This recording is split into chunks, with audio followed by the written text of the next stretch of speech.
Hello, welcome to a new video. We have a big milestone to celebrate today. Tresor one of my side projects, reached 10,000 euros in revenue. Damn, didn't never imagined that this happens this year. My goal was €1, and we reached 10k. Let's check out the Stripe dashboard. There we go. 10,000 euros in revenue, and I started out in January, and now, yeah, you can see the growth. It's insane. I will reflect a bit today on that, and also on the launch and how everything went there, specifically compared to launching on Product Hunt and these platforms, because I didn't do that. I had a different strategy, not necessarily voluntarily, but it was like that, and it still worked out. So it's maybe not necessary to launch on Product Hunt and Hacker News and so on. So let's reflect on that a little bit and get right into it. So the product is Tresor One. Some of you are following the journey since a few months already. If you are new here, Tresor One is one of my side projects that is targeted at the German market for portfolio tracking. That means you enter, like this is a live demo, you enter your buys and sells and dividends from your portfolio, and then you can track it. You have different visualizations and performance metrics, dividends, and so on. So that's the tool. It gets more into analytics and looking into the future as well, but of course I had to start somewhere. So I started in January developing it, and as you can see also from the revenue, I started in January, and then I have built a couple months. Then I started to invite the first users, just friends and people that I knew that invested. I said I want to have the first 30 alpha testers or beta testers, put them in. Then in April I actually launched, and in March I started to introduce a paid plan.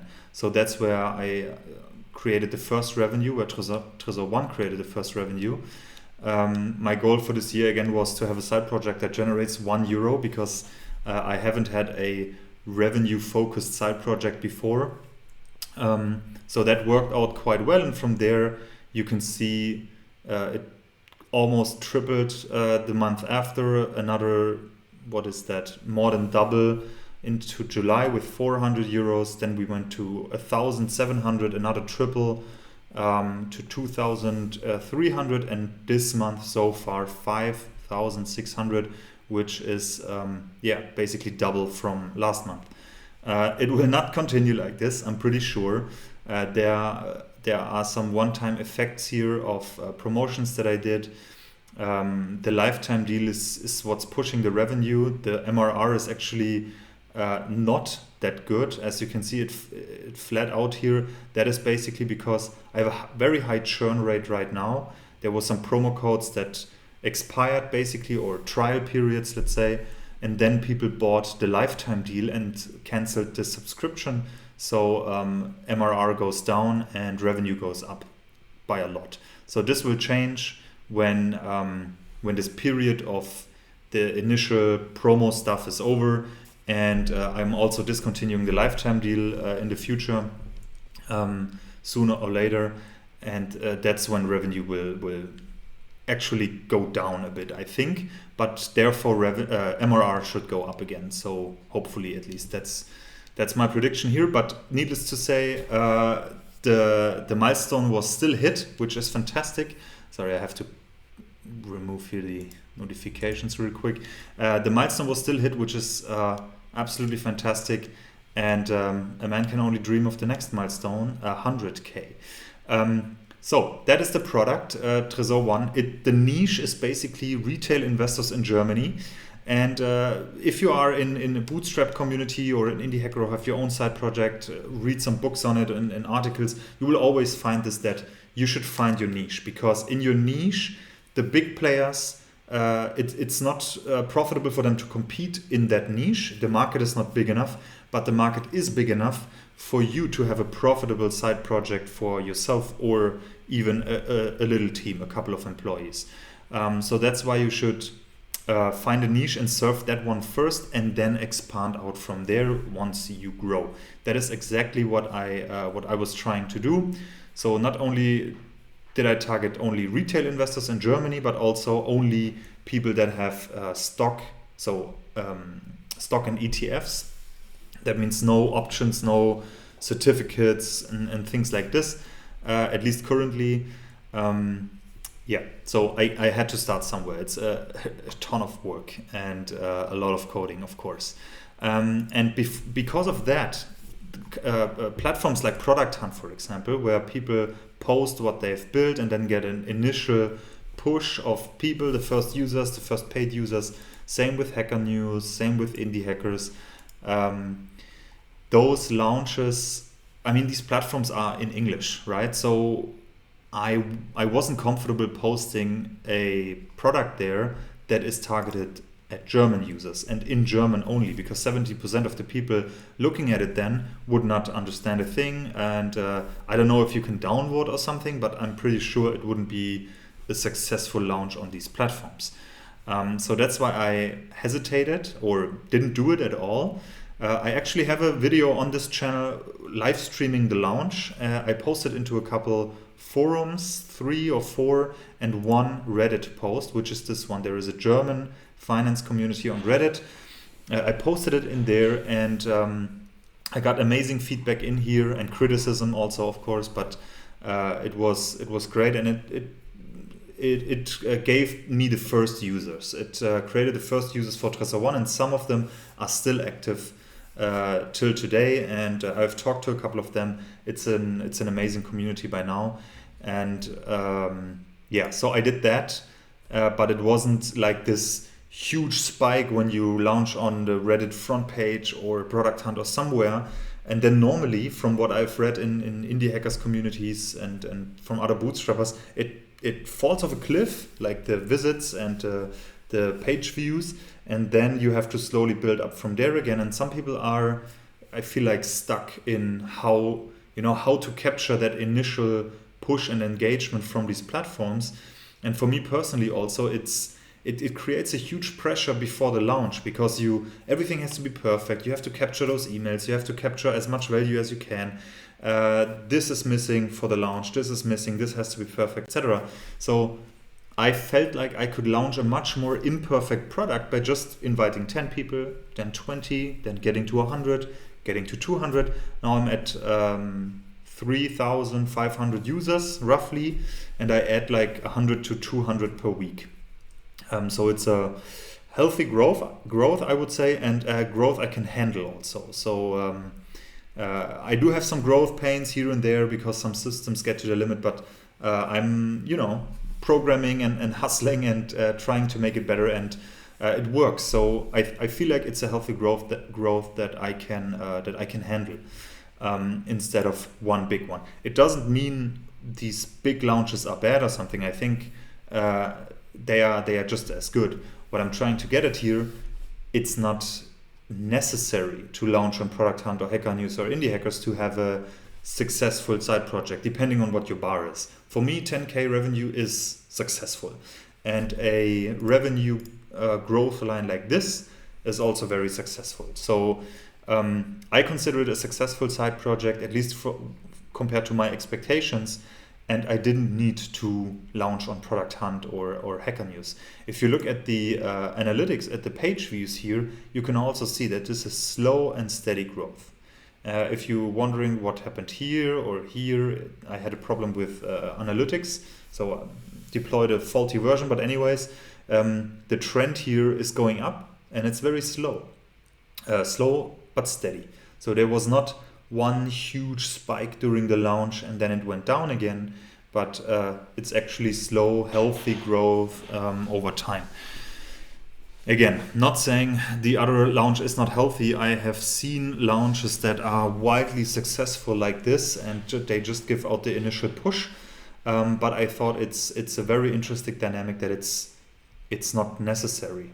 I always was wondering when I can do that. I should internationalize the product, make the site in English, etc. But it would add so much complexity and work to do this right now before even serving the niche that I chose rightfully, because there are many features missing and instabilities that I would like to fix.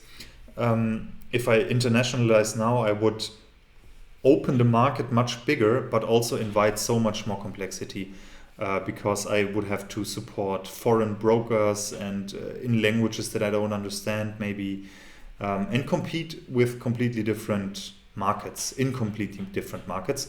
Because in Germany, I think this is successful because brokers and banks, they don't offer good tools here. At least I as a retail investor, I was missing these tools. That's why I built Tresor One. But for example, in the US, there are really nice tools there. The brokers themselves have really amazing user interfaces. So I'm not aware that there is a tool like this in the US, because it's simply not necessary. And also the brokers have nicer APIs. So you don't have to build PDF imports and PDF parsing and stuff like this, what we have to do here. So what else? What else are some learnings from that part? So I think what I would do differently is the promotion stuff. So I gave out a promotion for 3 months to about 200 users in the beginning, and this fucks up my numbers right now. I mean, I think it contributed to this latest growth here of revenue, but it also fucks up all the other numbers. I have a huge churn of 30% because these trials basically expire. These are not trials in Stripe; these are active subscriptions, but people cancel them just out of cautious. So they basically created a subscription with a 3-month free plan, or 3 months for free, and then they immediately canceled it. So they can basically choose again after 3 months if they subscribe again or buy the lifetime deal or whatever. So the subscriber churn is huge right now, and MRR actually went down a little bit, from a peak here, and revenue exploded. So these numbers are very weird and not healthy. I have to work on the subscriber churn and the MRR value, and not the revenue value itself. So I would do that differently, I think. I maybe would not do a lifetime deal or make it much more expensive. I already increased the price, but I didn't know that before. I will know this for my next project. But other than that, I think it was a good strategy, and I'm very happy with how it went. I think for my next project, I would also find a partner right from the beginning, so I don't have to do it alone. It's as soon as you have a couple hundred active users at any given moment, and something breaks in production, it's very stressful. And maybe I'm currently working at my day job, or maybe I'm out with my daughter or something, and I cannot fix it. That's where a partner or a team is invaluable to take care of this kind of stuff, just to limit the blast radius a little bit, or the negative vibe in the community. That's probably also what I would do differently the next time. But other than that, if I look at this is exactly how I wanted it. Slow and steady. The important part is to keep at it and keep working on it, and just show up every day or every 2 days, and continue with features and reliability and the community, etc. Launching the community, I think, should have done earlier, but I have a separate video on the community part. But I was very scared that it will end up in a dead forum or a dead community. I wouldn't have expected such a thriving and engaged user base. But overall, I'm very happy how this all went down, and the approach that I've taken here. And I'm very curious how it continues. I have a lot of plans and a lot of good stuff coming up. And I think there are also some great revenue sources additionally that I can tap into. The problem is just time. But not only revenue, the biggest part is value for the customer, for the user. and there I have some really cool things coming up, and also in my head that I would just like to bring into the product. So lots to do, and I will continue to share it here.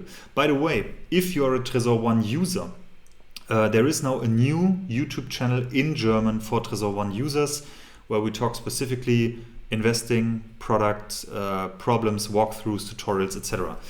First video is up. I will link that below. If you want to support Tresor One, you can subscribe to the paid plan, you can share the tool, you can come in the community, help other users, and of course, check out the new channel and subscribe over there. If you want to stay up to date regarding my SaaS projects, my side projects like Tresor One, I do have another one, Geoman, and probably will do some more in the future. If you're interested in how that goes, like and subscribe, all the good stuff. I will see you in the next video. Have a good one. Bye.